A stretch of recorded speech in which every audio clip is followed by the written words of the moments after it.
Creating Opportunities for Marginalized Youth. My name is Laurel Cunningham. I work at World Learning. My colleague, Lakin Osherman, will also be co-hosting today's webinar with me, and I'd like to give a special thanks to my colleague, Erin Thompson, for organizing this great event and getting us so many wonderful panelists. There are several of the World Learning team here. They'll be engaging with you in the chat box, and so feel free to say hi. So welcome. Many of you know us from the professional exchange programs that we hold internationally, but for everyone else, thank you for joining and welcome. We really appreciate your participation in our events. So for some background on this webinar and how it all got started, in 2019, almost a year ago to the day, World Learning implemented a two-way program called the Emerging Leaders Exchange for Ireland and Northern Ireland. This was funded by the US Department of State Office of Citizen Exchange. The program brought 16 adult mentors who specialize in youth leadership from Ireland and Northern Ireland to travel across the United States to understand the challenges and solutions to creating successful opportunities for marginalized youth. So we were inspired by how amazing this program went, and we decided to invite a participant from this Emerging Leaders Exchange, in addition to many other wonderful international panelists who have experience working with vulnerable youth, to continue the great discussion that this in-person exchange started. So as you all can see, this webinar today is hosted on Zoom. We'll also be live streaming to Facebook and YouTube, so we can try to capture as many people as possible. We ask that everyone please keep your microphone muted unless you are the one presenting. This just cuts down on all the feedback and noise. We'll begin today's webinar with some introductory quick remarks from our panelists before moving to questions. We wish to have an interactive and engaging webinar. So for the participants joining us on the call, please introduce yourselves in the chat room. Share where you're from, what you do, LinkedIn, anything like that. And then please also ask some questions to the speakers. We'll be watching the chat room and pull some questions to ask the speakers later in the call. So with that, I'm sure you're tired of hearing me talking. Welcome and thank you for joining this great event. We'll hear some amazing perspectives on this topic, including mentoring, organizing, and connecting with vulnerable youth. So enough about that. Our first speaker, Mr. Kuskandi Abdul Shafi, is the Regional Advisor for Sudan at Freedom House. He's based in Washington, D.C. So Kuskandi, please welcome.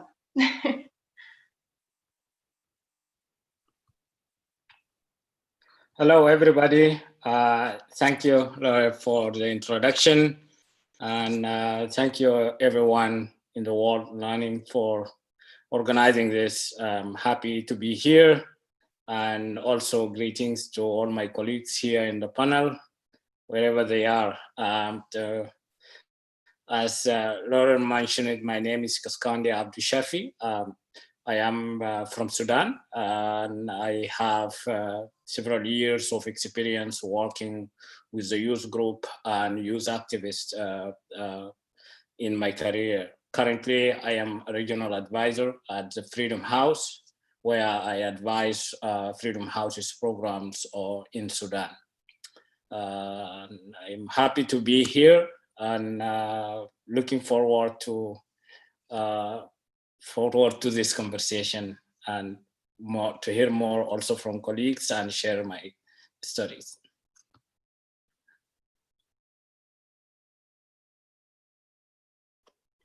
Great, thank you so much for those opening remarks. My name is Lakin. As Laurel mentioned, I'm one of her colleagues at World Learning, and I will be co-moderating with her. So I'm going to go ahead and introduce our next speaker. Our next speaker is Miss Laura Adekunle, who is a coach at the Grassroots Project based in Chicago, Illinois. So if you want to go ahead and begin your presentation, that would be great. Hi, everyone. Hope everyone's doing well. My name is Laura Adekunle. I am currently a junior at Georgetown University, and I study global health and economics. So right now I'm at home in Chicago, but usually I'll be in DC. Um, so like Lakin mentioned, I'm a coach and facilitator at the Grassroots Project in DC, which is an organization that uses athletes from all four major D1 universities in DC. So Georgetown, American, George Washington, and Howard. And what we do is we facilitate health education classes in DC middle schools and charter schools. So we teach sexual health for sixth grade, nutrition for seventh grade, and mental health for eighth grade. So those are kind of the things that I guess like a gist of what we do. I'm trained in all three curriculum, and I've been with the organization since last year, January last year, actually. And yeah, that's, I guess, a brief introduction. Thank you, Laura. I've worked with some of your colleagues at the Grassroots Project, and I think it's such a great organization. So thank you for sharing, and I look forward to hearing more. So our next panelist is Miss Neve Clerkin. She's a Youth Development Officer at Inishowen Development Partner based in Donegal, Ireland. She was also a 2019 On-Demand Fellow with the Emerging Leaders Program. So Neve, hi, welcome. Yeah, so I'm Neve Clerkin, and I'm the Youth Development Officer at Inishowen Development Partnership. And within that, I've got a couple of different roles, and I get to work with a lot of young people, which is brilliant. So a lot of the work I would do is project work. One of the main projects we have at the minute is peace projects, and that is working on the relationship between the Northern Ireland and the Republic of Ireland. So this is when I get Protestants and Catholics together, and it's about working on the relationship and overcoming the history. As well, I work with Chance Project. That's young people who are out of education from 16 to 27. And it's all about, helping getting them into jobs, or, helping with their personal development. As well, I work with School Completion, which is to do with targeted young people. So these are young people that are early school leavers, or may become early school leavers. So we work on getting these young people to attend school. And the last organization I work with is iCare, and iCare is an organization for young people with additional needs, but specifically it's for young people who have autism. So I just want to say thanks very much for choosing me to be on the panel, and I can't wait to hear from everyone today. Thank you so much. So rounding out our panelists today is Mr. Maskoor Usmani, who is the president of the Aligarh Muslim University Students Union based in India, and he was also a 2019 On-Demand Fellows Religious Freedom and Interfaith Dialogue Exchange alumni. So if you would like to go ahead and present your opening remarks to us.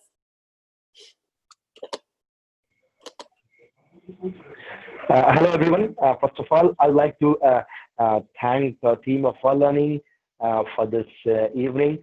Hope you all are blessed with good health in this tough time of COVID-19. Myself, Dr. Maskoor Ahmed Usmani, I'm a dentist by profession. I was in the United States last year for exchange program, professional exchange program. I was the president of the Student Union of Asia's largest university, that is Aligarh Muslim University. It is based in Aligarh. It's in Asia, Asian continent in India. And I represented around 35,000 students over there. And then after that, I continued to mentor youngsters of my nation, of country parts, the people who live in the countryside. I used to mentor them. I used to organize programs for them, and I connect with the people who belong from the vulnerable community. And last month, few weeks back, I contested election for Legislative Assembly also. But unfortunately, I could not make it. But I got support from all over. I got support from the people, from the professional exchange also. And I got 66,000 votes in Legislative Assembly, but I could not make it. This is my brief introduction. Later, I'll discuss when I'll get the time. Thank you, Dr. Usmani. These were all such great introductions. I'm so thankful that you all can join us.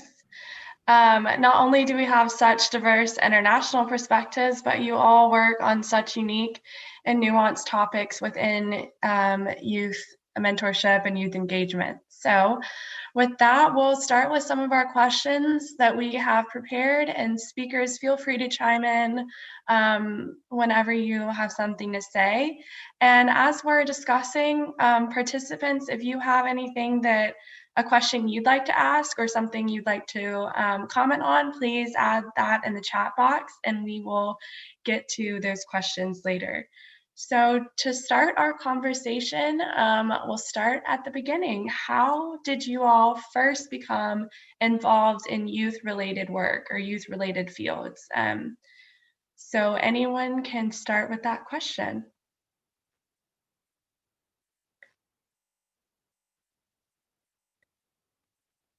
Or I can call on someone. I'm starting.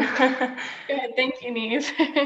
So when I was growing up, I would say my dad was a great role model for me. He, first of all, how he communicated with us at home was brilliant, and I just thought he was really, really good. His job was a juvenile liaison officer with An Garda Síochána, which is our police force over here. So what he did was he worked with young people under 18, and if they committed an offence, he would work with them to try to keep them out of court system so that they wouldn't have a record. So I always thought his work was brilliant, and he was really involved with the Gaelic over here, which is a sport over in Ireland, if you're unfamiliar. And I just thought he was great with his communication skills, and these young people really looked up to him. And I could see that as I grew up and hearing stories from people in my class or people that had been involved in teams or through his work. So it really inspired me to start getting involved. And then when I went to college, I had a friend who actually had autism, and he was involved with an organization that was near our college that was really, really supportive of him and really accepting. So I just thought it was absolutely amazing. So I got involved with iCare, which is my local organization that works with young people with autism, and I just couldn't leave since, so I've been there since.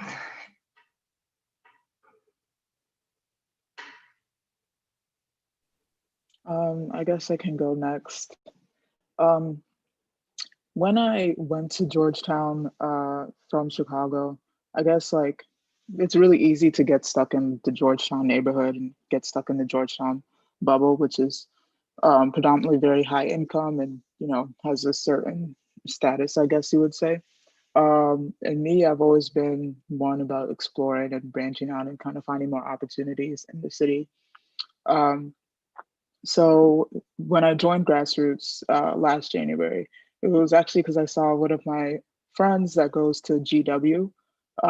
She was posted on her story like they were having fun in the training sessions and all this stuff and playing games. So I kept asking her like, "What is this? Like this seems really cool. I want to be a part of it." So she basically gave me a gist of what Grassroots is and things like that. And they had a training coming up. I think it was about 2 weeks from when I reached out to her. So I went to the training. It was a little scary because I didn't really know anybody. And like I said, we combined athletes from all the other schools. But it was really fun, really engaging. And I got to learn a lot about like the DC health disparities and some of the demographics and kind of just have a sense of cultural competency and understand like the demographic in which we were working in. So it was really fun and really engaging. That's how I really got involved. And as we got to the middle schools, I initially trained in sexual health, and then sexual health got me more interested in nutrition. And then this past spring, earlier this year, was when we did our pilot mental health programs. And unfortunately, those got cut short, but it was really fun and being able to train in all three curriculum and kind of being able to progress as we go. And I guess at each levels was when I became more interested in learning more and continue to add on to the experience. So that's how I got involved, and I'm loving it ever since. And yeah. I can jump in. So thank you. It's really good to hear all the stories that most of the people start their movement in college or in university. And it is the same for me. I was in university college in Khartoum in 2003. And as originally coming from Darfur, that was the year when the genocide started. And we started as a student movement, mobilizing students and countering the very big silence that was going on within the university, but also within the whole Sudan, where the whole media was blocked. And it was very risky because of the government security did not allow everyone to mention what was happening. And that's what we started to organizing movement within and make protests on the street, public forums, teaching people what is happening in Darfur, calling actions, international actions to for protection of civilians. And that's how I started. And as a result, I continued my activism. I had to leave Sudan, of course, but I lived in East Africa for over 10 years, working and supporting mostly civil society and youth groups and nonviolent organizations and building local resistance. And that's my job until today, supporting Sudanese civil society here through our programs from the Freedom House to strengthen youth voice and youth civil society organizations to be able to involve actively and effectively within the government policies and be able to have voice in the policy making and policies that affect their life. So yes, what inspired me more on to start that is basically to see how much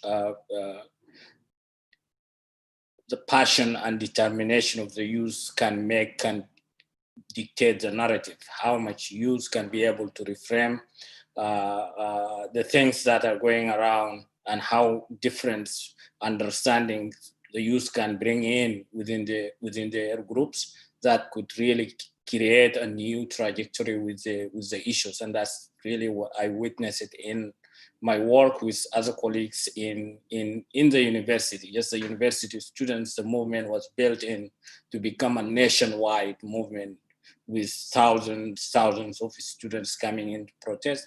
And that actually learned a lot even within the United States. We see Save Darfur movement where mostly was also students within different universities. All of you at that time might be very young, but if you ask people who are older with those universities were part of those movements. So I'm glad to share that story, but that's what drives me, what brought me to the youth movement.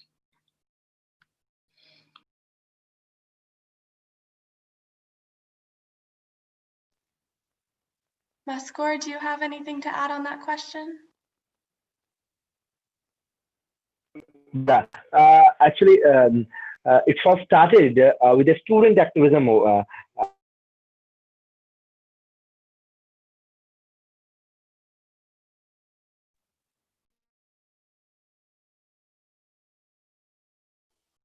It looks like we might be having a slight problem with the bandwidth for Maskor. So I used to.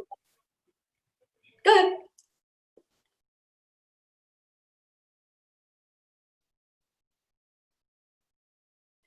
We will see if we can get him to jump back on momentarily and finish answering that question. So while we are waiting, I'm going to go to one of the audience questions from Stacy. So she asked Neve Yeah. It started from the university days. I was in the university when I was studying medicine at the university. What happened? A few protests were going in my university about the different issue. The students were facing problem. There was the issue of fee hike. There was the issue of a cleanliness drive that the students were doing, and the students needed and they demanded support from the university officials. That's how it started, and that's how we learned activism in the university. And after that, when I was involved completely activism in the students of the university. I mean, not from the medical college. I mean, I'm a doctor by profession, not the students from the Faculty of Medicine, but from different faculties. They started that you should come up and you should fight the elections and you should raise the students, different faculties also, because it's a huge university. I mean, it's in the 5,000. It's India's largest residential campus. So, I mean, I was thinking that representing so many students, around 35,000 students of different faculties, they belong from the different India. I mean, India is a huge 125 crores. I mean, more than 125 crores. And the people from different states, we have 29 states. People from different states, they have different culture. They come to Aligarh Muslim University to study. I mean, how I'll be able to do this? But the students, I mean, my well-wishers, they push me that you are doing activism, you must fight election, and do something for the student community. That's how it is. Then what I did, I did career planning and career counseling for the students. The students who came to university pursue to masters. Then what happened? They are somehow confused in India. I mean, they are somehow confused at what to do after graduation. I mean, they don't. They have, I mean, extensive field. They think, okay, I'll do masters. Okay, I'll do job. Okay, I'll prefer something to study outside India. I mean, they are not clear what they have to do. So we started career planning for the students, those who are confused. Then we have started this in different hall of residence. I mean, different hostels. We have 18 halls of residence and around 100 hostels in university. We have started this, and that's how we get connected to the people. I mean, we get connected to the students over there, and all students. We got very good response, and that's how it started. And after some time, the election came. We fought the election, and I won by the highest ever margin in the university. I mean, I won by the margin of 7,000 votes. I got the huge support. I mean, 80% of the people voted in my favor. And that was a really huge achievement. I mean, nobody by such a large margin. And after I come out of my study, I was continually involved in the protest over there. I mean, in national capital, in state capital. It was really a good experience. Then the people pushed me that you should now come up and fight for the parliamentary or assembly elections. And I fought the assembly election 4 weeks back. Certainly, I could not succeed. That's how it started. But when you during this transition period, it's like I mean, after completion of my tenure as a president of the student union and fighting election, I worked in the marginalized youth. I went to the people who belong for the minority community, be it Muslims, be it Christian, be it Jewish, be it Parsis, and Dalit communities. And I talked to them and I asked them, what's your problem? Why you're not coming up? What's your issues? And I try to address their issues on the national platform. I mean, on national media. I try to support them. I mean, we had a local connection because we run a non-government organization, also a NGO also. We connected all those people who need support. We provided them a scholarship. We provided them with the idea to how to get the higher education, how to get out of your village and go to city to learn something new. The people who are not interested in study, we motivated them for the skill-based program. In India, we have very low literacy among minority community, especially Muslims are the second largest minority in India. And we have only 70%, I mean, less than 70% literacy rate among the Muslim community in India. Likewise, we have in Dalit community 68%. So it's like, it's really difficult when you go to the field, you go to the countryside to work with them. I mean, there are some people, they are not interested in education, but what to do with them? They have this problem. You have to then pitch them for the skill-based program that if you don't want to study, I mean, if you don't want to pursue higher education, then you do one thing. you take some education which is skill based. I mean, 6-month course or 1-year course, so that you can earn your livelihood. You can stand on your feet and you can earn on your own. I mean, it's like creating different opportunities for the youth. I mean, who belong from the marginalized community. That's how it started, and we are also working now. Great, thank you so much. We're going to go ahead and jump to our next question. And then in just a second, we will move to some audience questions. So for any of the speakers, feel free to jump in here for this one. How have you been engaged in affecting change amongst the marginalized youth that you currently mentor? So maybe like what kind of projects have you been working on, or yeah, just how have you been involved in this field?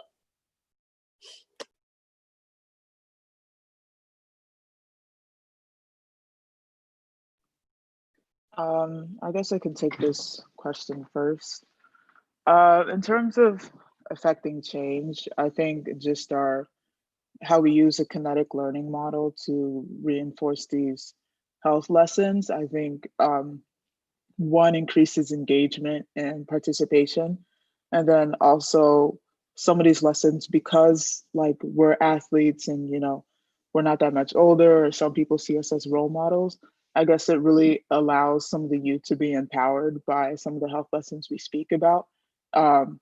And especially, I would say, like with our nutrition lessons, just coming from our perspective, being able to have such resources at hand, or being able to have more control of what we put in our bodies, and relaying those lessons, I guess kind of empowers some of the middle schoolers that we talk to have more of a control of their healthy behavior and their future decisions. A big thing with mental health is we talk about how they will transition from middle school to high school, and some of the things that they may face, whether that be relationships wise, body image, or other things like that. And I think just our ability to affect change and like empowering, and like I said, and being able to transition and have these key moments and key lessons in different situations that they'll encounter in the future, I guess is our definition of affecting change. And then when we do finish our program, so we'll do a program probably for like a semester long or a couple of weeks, depending on what school it is. But at the end of the program, what we do is we do pre and post surveys. So before the program, we'll ask questions like, do you know what ARVs are for HIV? Or do you know condom usage? Do you know what that is? And things like that. A lot of them have no idea what anything is, or they do, they might just not know a lot more information. And then with our post surveys, a lot of them will really be able to effectively answer these questions and be able to apply some more knowledge to those topics. So I think our assessment of affecting change also comes with those pre and post surveys, and being able to see the information that they didn't know and now that they know, or the lessons that they're able to take home and teach their friends and parents.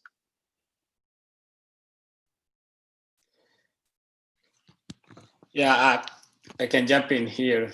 Yeah, for me, the most important thing that my experience really worked for the youth is mentoring and helping them navigate through their activities, and because I'm mostly interested in youth organizing movement and being able to involve and participate into the policies, but also taking initiatives with regard to their communities. And I think one thing that the youth are very successful and to start having a big ideas and taking action in the university, and less successful when they get the university and go back to the community, or when they get jobs and get into the institutions, is that because in those systems, the youth are being alienated. They are not being listened to.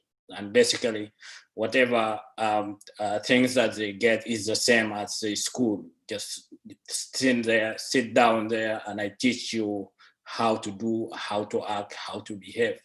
And that is why I think that mentorship allows the youth to see themselves in equal status with somebody who is mentoring, and that allow them to ask the question, more comfortable to take their initiative, to be able to facilitate ways to plan their actions and see, okay, this is the way we will do it.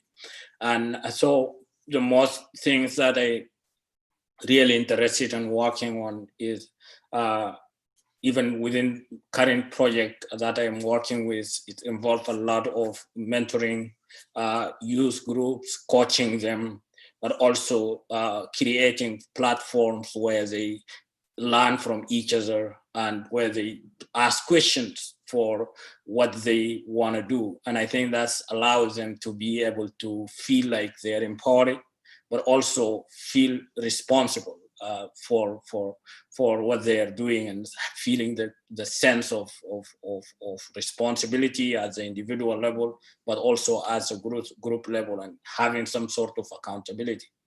And so what I'm seeing is the most important youth empowerment tool for the young groups or young either individuals or the groups that are coming is the way we engage with them. It really matters. And I think the most best way is to understand that somebody who is in the age of the 18, 20, it's really a transition period. And mostly they have to live into systems. That systems can be at family level, it can be at the school level, it can be at institutions level where they want to see themselves in to take career in the future. And all these systems might looks all the similar. They need something else outside those systems to re-strengthen their confidence in themselves. And that is what institutions like us, or those mentors and activists like us, could provide to them, to be able to have that outside view of themselves and be able to get in with that extra confidence and ability to take the actions.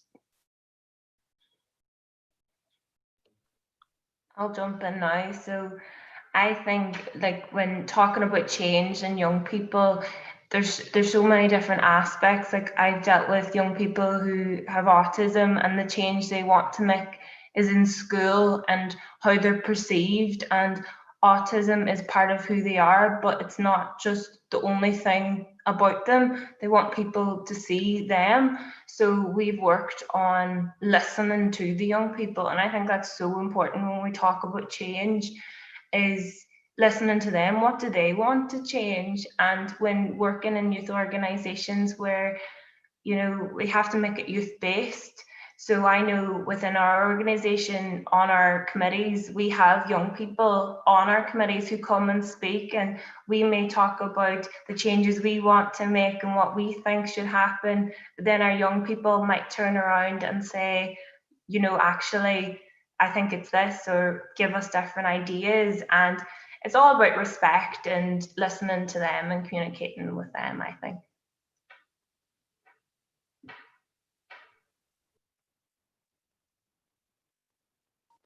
I think that's great. All of you have such interesting perspectives on this topic, and affecting change looks so different in all of these different areas, even if the common thread is youth. Our next question is, so you've talked about affecting change, and you all sort of touched on some challenges that come with this, but if you could speak more specifically to the challenges that you face when doing the work that you do. It could be anything. I mean, sometimes in our work, the most challenging part is just the logistics. It's just getting people together.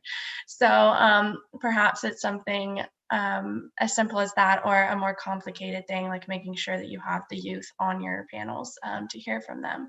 So if you all could speak to the challenges or struggles that you face in getting your jobs done, that would be great. And Dr. Usmania, if you had something to add as well, I didn't mean to not include you on the last question. First of all, I mean, you have different level of challenges when you are working in the vulnerable youth, I mean, the youth of the marginalized community, because they are already people who are deprived of the basic things. So initially, when you start working, the people will not believe you. This is the first challenge. Nobody is going to believe you that that you will do something better. First of all, you have to win the the faith of those people that you're going to do something for them. You're going to do something for them. Either you are providing them with some skill, or you are giving them some training, which will from which they will earn something. They will have good life. So initially, the main thing is, in the third world country like India, you have the main thing, that is the belief. You have the first challenge is the belief. People is not going to believe you, but slowly they're gonna believe you, and then you start working. When you have one or two success story, just one or two success story you have, then the people will have full faith on you, complete faith, because you have one or two success stories. Then this is the way you can overcome the challenges. And you have also the local barrier. We have also the local barrier is that the people think that we are not educated. We are being given some skill training. It might be time consuming. It might be that we are wasting some time. We are getting nothing. So this is the challenges we face. But the people who are educated, the people who went to the schools, or who are trying to get to the college, what we do, we start a library in their villages. We have been continuously working for library movement in India.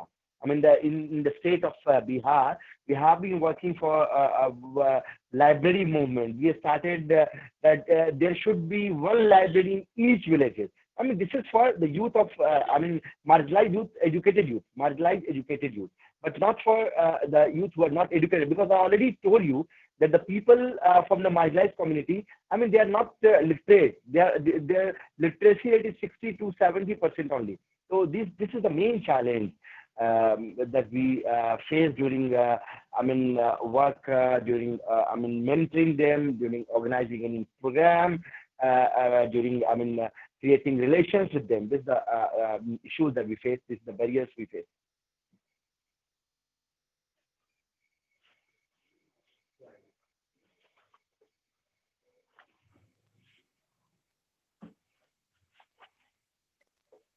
Thank you, Mascor.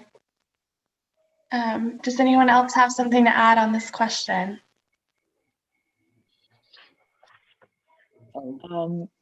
I guess. Oh, sorry. You're going to speak. Okay. I think some of the challenges we face are kind of from two perspectives. One from the athlete's perspective and their coaching, and two from the students and middle schoolers. I think particularly with athletes and coaching, sometimes it's hard for, I guess, people to find time out of their week, especially when you're in season and when you're off season. And one of the things we really emphasize is just like, it really takes an hour out of your week. And we have a lot of time slots, I guess you can say, or times for different lessons at different middle schools. And as an organization, as we've grown, we've tried to increase that and make it more flexible. So there's different options, like every day of the week for athletes to engage, whether they have practice or class and they can't go to another session. And then another thing is, apart from taking time out of your day, another obstacle, I guess, is transportation and taking these athletes to the other schools. Because in particular, DC is relatively small, but transportation wise, the roads, the times, traffic, it can take you a long time to get places. And particularly from Georgetown, most of the middle schools and charter schools we work in are not in our neighborhood or are not around the area. So for me, I guess on average, sometimes it takes 30 minutes, 25 minutes. The farthest place I went to was closer to Maryland and took about 45 minutes. But sometimes transportation can come in the way. But I guess to set that apart, what we do is we provide free Uber rides and free lifts for athletes to get to places, and we try to emphasize for people to carpool and get together. One, to meet people, then also to lower costs and try to curb some of those transportation difficulties. But like I said, from most of the other schools, everything is relatively accessible. Sometimes it's just from Georgetown, it takes a long time. And I guess from the middle schoolers' perspective, sometimes it's hard for us to get engagement if they don't feel comfortable with people coming in. And we usually, when we do our lessons, they take place during the gym time in their school day. So sometimes, especially with sixth graders, and they have not been with grassroots before or experienced some of the lessons, they may not be comfortable sharing stuff or may not be comfortable in participating in some of the games. Because we're really high energy and we always want to come in, off the bat, like, hey, blah, blah, blah, blah, blah, let's play flag football or let's do this with a parachute or something like that. Some of the kids may not be comfortable and be like, oh, like, I'm not sure what this is. I'm just going to sit out and watch. But usually, as their friends engaged and they watch their friends having fun, and then like after a couple minutes, they start to want to play and stuff like that. So sometimes I guess there's that barrier challenge of not connecting right off the bat or not establishing, some sort of trust. But I think definitely along the way that comes along, and especially with 7th and 8th grade, if they've experienced the grassroots program before, if they've done it the year prior, then they're more comfortable and more willing to engage.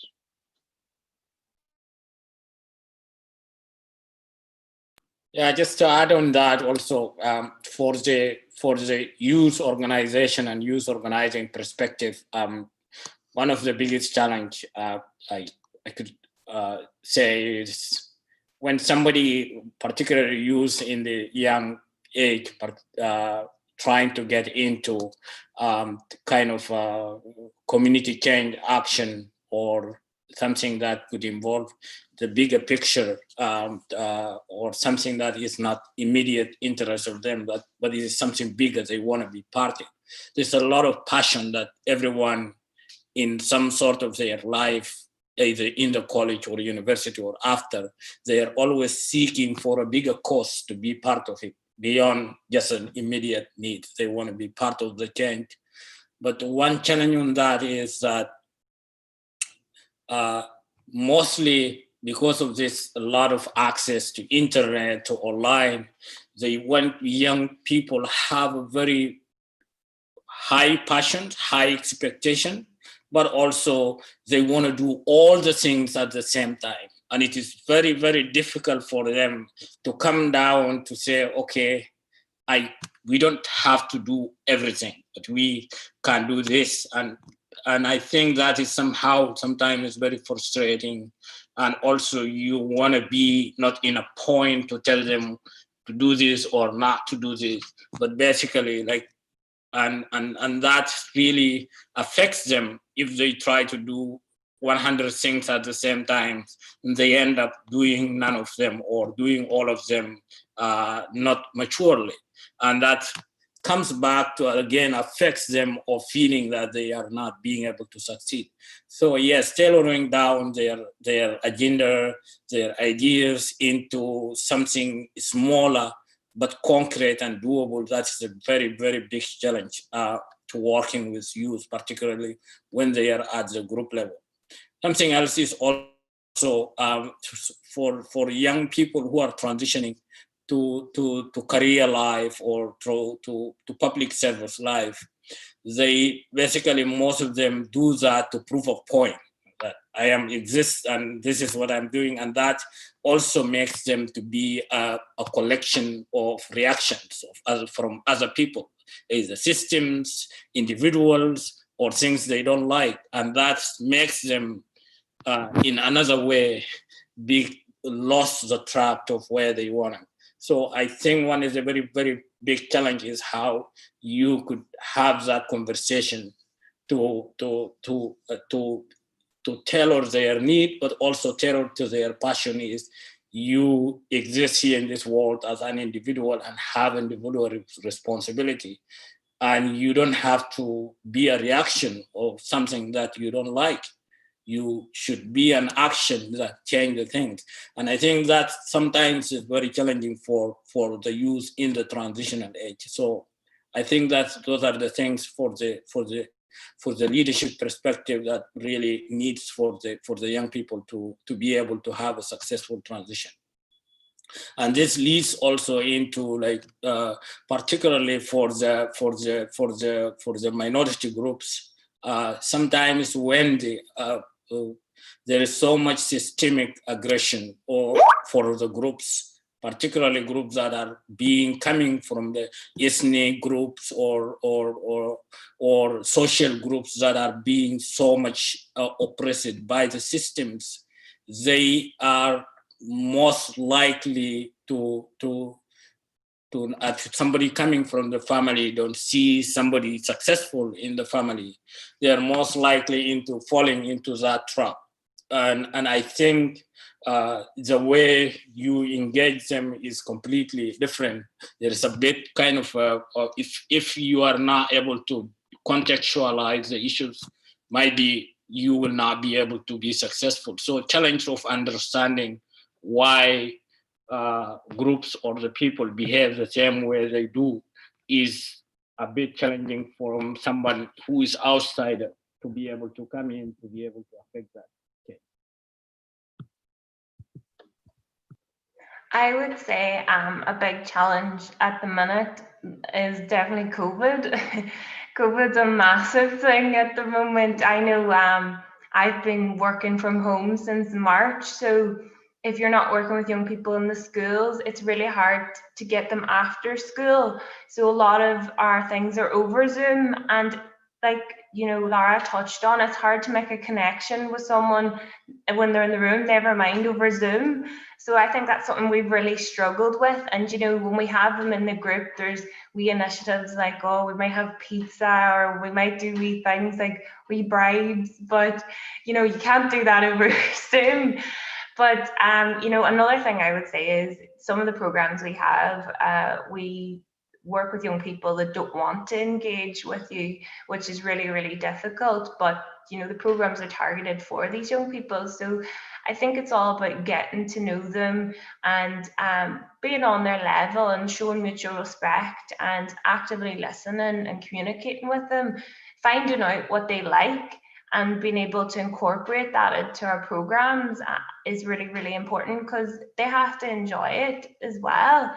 The thing about working with young people with autism is, there's different sides of the spectrum. Some of our young people can communicate with us and some of them can't. So it's about getting to know each individual and how they communicate with us, whether they have an additional need or autism, or if they're mainstream. It's all about getting to know them so that if a barrier or a challenge comes up, you know what way to troubleshoot that with the young person, I feel like.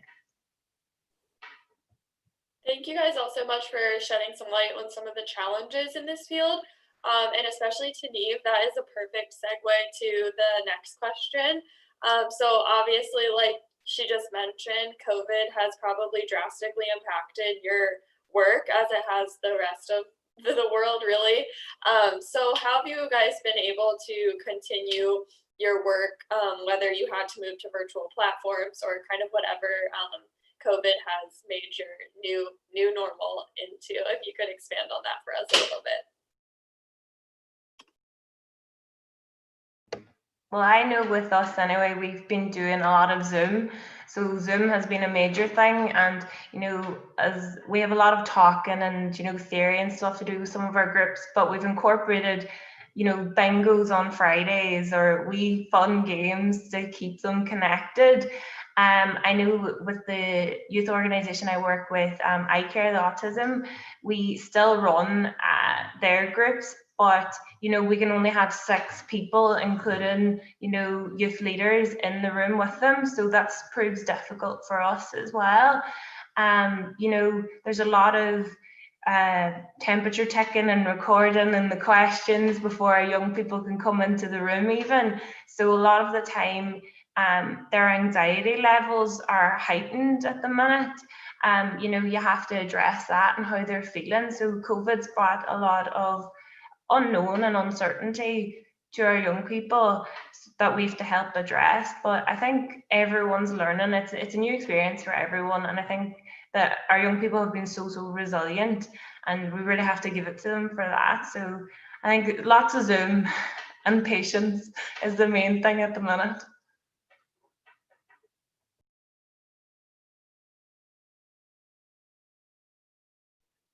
Yeah, I agree. Definitely, Zoom has played a huge role in what we've been able to do. It's pretty tough that we're not able to play games and stuff together, but at least on Zoom we can have our cameras on and like still laugh and do some stuff in whatever space someone has. I think also Zoom has allowed us to build upon some of our other programs. So another program that we do apart from the kids, sorry, the phone is going off. Um, Another program we do apart from the kids is called Grassroots Fam, where we do kind of like a lesson with parents and go over what we teach the kids, and then also provide some tools that parents can take home just to reinforce some of those things. So I think being on Zoom, we're going to start those up in a couple weeks, but I anticipate that will be more engaging with being on Zoom, and because sometimes parents aren't able to access those programs with transportation barriers or conflicts with work or other things like that. So I think it might be easier to connect with parents on that platform. And then with training new athletes to become coaches, we had a successful training. I think it was about 2 weeks ago, and it's a little less, I guess, intimidating on Zoom to just hop in and do something, even if you want to like turn your camera off and like kind of see what's going on. It's a little bit less intimidating rather than walking into a room and feeling obligated to like stay if you're uncomfortable or something like that.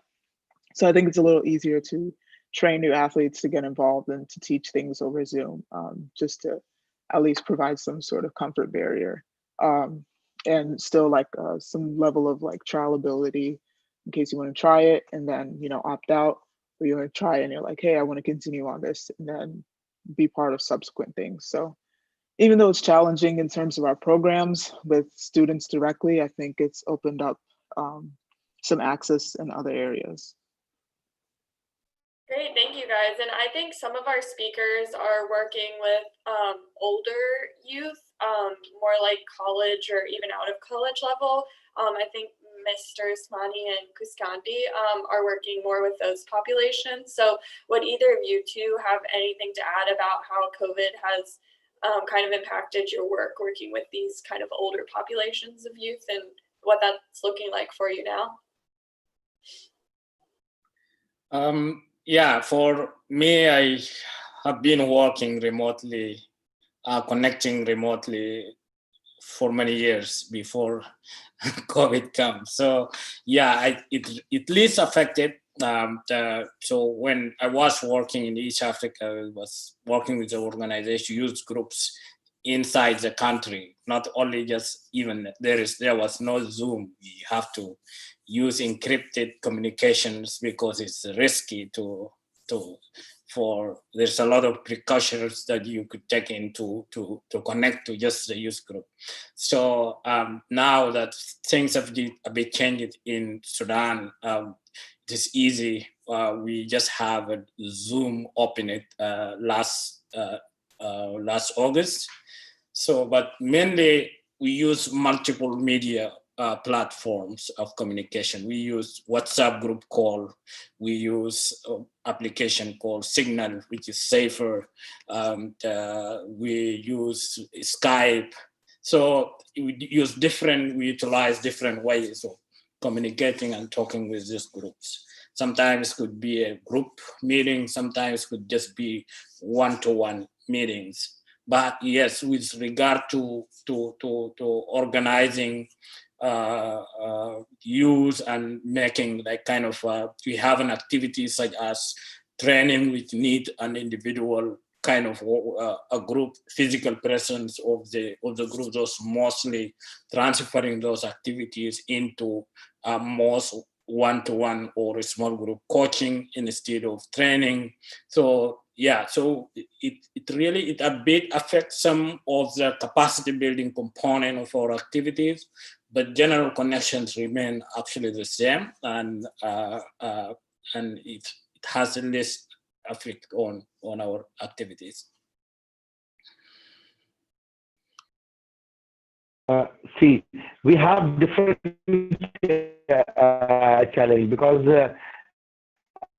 in India, we have only 33% of the people internet connection. I mean, among 125 crore people, we have just 33% people who have internet connection. So you don't have internet penetration. If you don't have internet penetration, you don't have WhatsApp, you don't have Skype, you don't have Zoom, and the population we are working in, they are really very marginalized people. So that's why they have no new forms of communication tool. Some of them have mobile phone. They have that old phone. If you remember way back in 2000, you have this phone that phone which do not have any camera or something. You just make a call from those phones. They use that kind of phone. So we have that older form of communication with those people we are working on. Some people who have that modern gadgets, that Android phone or Apple iPhone, if they have, then we use this WhatsApp group, then we use Zoom. That's why we have different challenges over there. So what I said, under Unite for Change, which is a foundation, a NGO we work in, we have different kind of challenges because we work with the people who don't have internet connection also. So we established libraries, and that library serve as an educational hub, serve as a skill hub. The people gather over there. During the time of COVID, you cannot have mass gathering. You have to avoid all kind of mass gathering. So initially we stopped our work.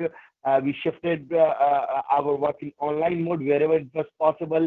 And let me tell you frankly, it was possible only on 10% of the population we are working on. The population we are working on, that 10% of that population, they have that connectivity or internet connection or different kind of gadgets. So so after 3 months of lockdown, 3 to 4 months of lockdown, we started a small gathering, 10 people, 15 people, 20 people, with the social distancing norms, with that sanitizer, masks, and everything. And then we started our work. It's very challenging time for all of us. For the people who are really working for the marginalized people. Thank you for those responses. COVID-19 has obviously impacted us in a lot of different ways. I think we've all become very familiar with Zoom these past few months. My next question for the speakers is hopefully something you can all speak to in a different way. What is a personal experience that you had where you felt really reaffirmed and convicted in your work, that you felt like, okay, I'm really doing something good, or I'm doing something important? I know a lot of times for us that work in nonprofits or similar fields, you can kind of get lost in some of the administrative motions of it all. So if you all have a moment or experience where you really felt connected to the work that you were doing, we would love to hear those. For me, I would say it was working with I care the organization with young people who have autism, and we take them away on a residential every year. So we take them away for a couple of days and a couple of nights. And I remember we were having like a campfire down at the beach. It was lovely, and wish we could go back. But a young person I'd been working with since he was very young, he came to me, he was about 14 or 15 at the time, and he just came out with saying, you know, Niamh, I really think you're good at your job. And he kind of took me back a bit. I'd been speaking to him about other work I'd been doing, and just hearing, you know, how much I'd impacted that young person's life. And I didn't even realize, you know, from just ask, I only had him 2 hours a week for about 3-4 years. And it just showed me how little effect I could have, at how little I could do, and it made such an impact on that young person. So I think what we always say in youth work over here is every young person needs one good person in their life. They really need that one strong connection with an adult. And I feel like I was that to that young person. And this young person had unfortunately lost their father in an accident. And there was a couple of different things going on at home. So for him to come to me and say that, I remember going home crying, but it was just, it really, really meant a lot. And I think it's the young people's, evaluation and their communication back to you is the thing that really makes it worthwhile. And even little things like part of my work is I am a child protection officer, so I teach teachers and carers child protection laws and legislation, and I get a lot of disclosures from young people, whereas if it's abuse or different things like that there. And although it's a horrible situation that you would never like to be in, knowing that that young person trusts you and respects you enough and knows that you will do right by them for them to tell you them things is definitely something that throughout my career I've been really honored that they trusted me enough to share their experiences with me.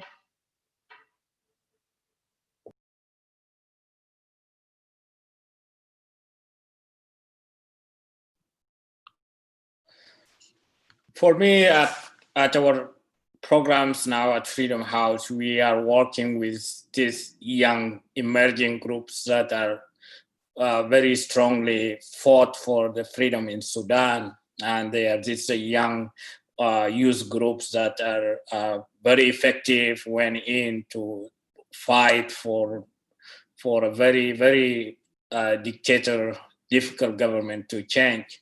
And what we are doing is helping them, these organizations, to access small grants, and they are doing activities that are able to engage with the government and also to have maximize their outreach to different groups to be part of the transition to democracy and become a strong civil society and civic leader. That is something that really I see that me and our team like make us very positive every day, and it's something that we are really proud for being able to do that.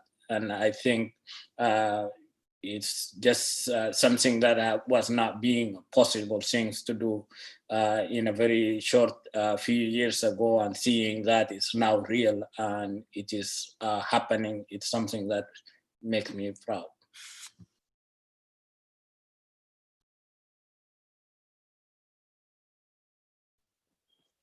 I guess I had a similar experience to what was already said.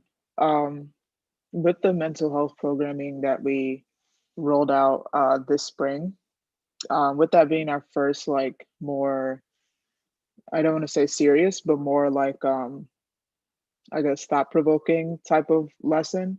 It really got a lot of students to speak about some of their individual situations that they may not have like expressed verbally before, and really shared some of the emotions that they associate with that. Um, so it was a little tough at first for them to understand like I felt, this when this situation happened or something like that. And one of the students in our group shared with me how his brother died, his older brother. I believe he was in high school. I think he was like 18 or something like that. And he was actually killed. And he kind of talked about it in like a nonchalant way. And we were trying to get not to be like, not to press him, but just help him understand like what he felt or what emotion he might elicit now because of that situation, or how he interacts with certain people because of that situation, or certain words that may trigger certain responses or something like that. So really with the mental health program, we got a lot more deeper into some of the situations that some of the kids deal with outside of school, um, and some of the things that the hardships that they may face in their communities and things like that that might impact some of the way they interact with other students now. So through that whole programming, even though it got cut short because of COVID, we only got to do, I believe, like 3 or 4 weeks into it. But it was just really impactful to be able to understand people on a deeper level and to understand that we're also here, like, um, not just to mentor, but like really serve as a friend and serve as a person you can always go to, even though you're not be from the same background. Like we understand each other um, and we can rely on each other.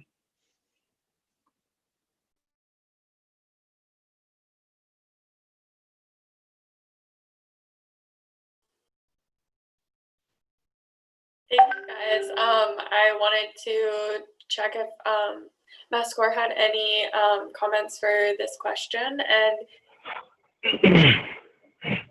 Yeah, what I believe that the youth of the today are the leaders of tomorrow, be it from any community, be it from anywhere. Youth are the today's youth are the leader of tomorrow. We cannot always build the future for our youth, but we can build our youth for the future. This is the important thing, and this is the important version we are working on. We are building our youth for the future. We are changing narrative. We are working in the countryside, changing the narrative. We have different kind of challenges. The COVID situation is new to the whole world. We are facing flood every year. You must have heard about the flood in India. I mean, it's disastrous. It's dangerous. The people who are stuck in flood, I'm telling you, they are very poor. They are poverty-ridden people. Those areas are poverty-ridden areas. So we have different kind of challenges along with the COVID. They do not have sufficient meal for in one meal in a day. So we have different things. So we coordinate with the local administration also. Sometimes we coordinate with the elected members. Sometimes we coordinate with the philanthropists. Sometimes we coordinate with you people. I mean, the people I connected back in US during exchange program, get some help from them, and then try to help those people who are in need. We are trying our level best for the optimum utilization of the resources that we can have. We can have resources from, I told you, from family, from friends, from everywhere. We have a mission that we share, that we must impart scientific and technological studies to the students, I mean to the youth of the marginalized community, so that they are able to stand up with the world on their own, with our help, with your help, with my help, with everyone's help. thank you for that. So with that, we're going to go ahead and head into our speakers' closing comments. So if any of our speakers have any last thoughts for us, or if there's anything you wanted to address that you did not have a chance to during our conversation, feel free to go ahead and say those now.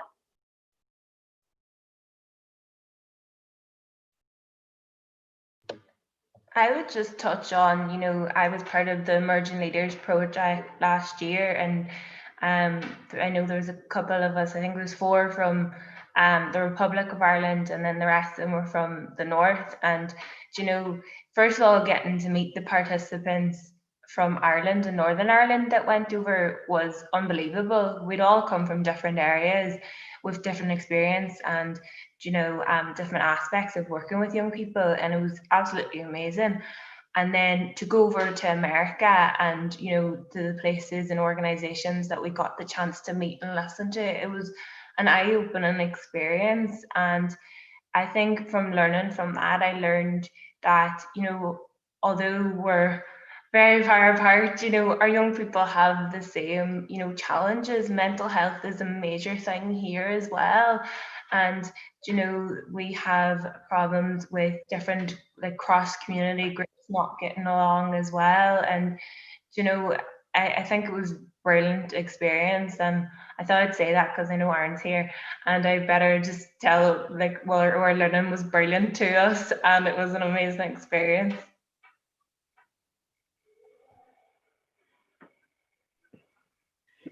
Thank you, Neve. Special shout out to Aaron and everyone at World Learning that worked on that amazing program. If our speakers don't have anything else to add for today, I want to give you a moment if you do. But I would just like to thank everyone so much for joining us and enlightening us all on your different unique perspectives, not only with the groups that you work on, but the types of work that you do. Just like Neve was saying, all of our young people, some of us included, have issues that are very similar and concerns that are very similar. And so, like, one of the perks of getting to connect on something like Zoom is that we can connect around the world in a way that we wouldn't normally get to do. So for some closing remarks, I'd really like to thank my colleagues at World Learning and our partners at the Digital Communication Network. Thank you to my World Learning co-host, Lakin, and our team behind the scenes, Aaron, Margaret, and Vlad, and to all of my World Learning coworkers who have been so instrumental in doing these webinars. Thank you again to our partners, the DCN, the Digital Communication Network, including Nikos, Ash, and Mariana, who help with all of our publicity. We'll send out a follow-up email to everyone that registered for this call today with a link to the recording and a survey, because we'd love to hear your opinions. I hope that everyone who's celebrating Thanksgiving tomorrow has a safe and healthy holiday, and for everyone else, continued safety and health in the rest of this year. So thank you to our speakers. Thank you for our participants. Thank you everyone for joining us today. Thank you, Alani. Thank you. Thank you. Thanks, Laura.